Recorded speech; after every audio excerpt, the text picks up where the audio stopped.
Introduction. The Hatfields and the McCoys. They were men who matched the mountains. They were Hatfields and McCoys. They were men who matched the mountains. They were men when they were boys. Jimmy Wolford. The feud between the Hatfields and McCoys is the stuff of American legend and has become synonymous for vendettas. In fact, it has become its own term for any large-scale disagreement and has made its way into everything from music to television and movies. Though the fighting took place over a century ago, Americans remain so fascinated by it that the History Channel's 2012 miniseries about the feuding families set records for cable television ratings.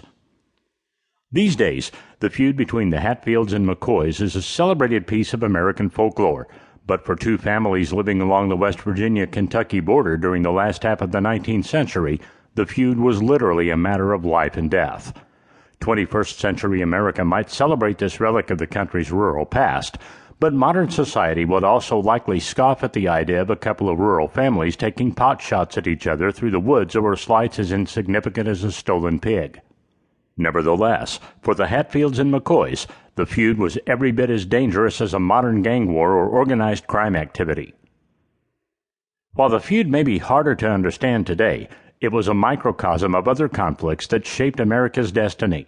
First, it represents the heritage of the blood feud that came to the United States with those immigrating from Scotland and Ireland. The backcountry of the South was settled primarily by immigrants from the Celtic fringe of Great Britain, Scotland, Northern England, Cornwall, Wales, and Ireland. For these settlers, family ties were paramount, loyalty was key, and conflicts were settled with violence. The feud also demonstrated the continuing importance of honor in the South in the late 19th century, and a notion that personal honor should be defended against actual or perceived slights with violence. Clearly, the South's code of honor persisted long after the Civil War, as did tension between supporters of the Union and the Confederacy.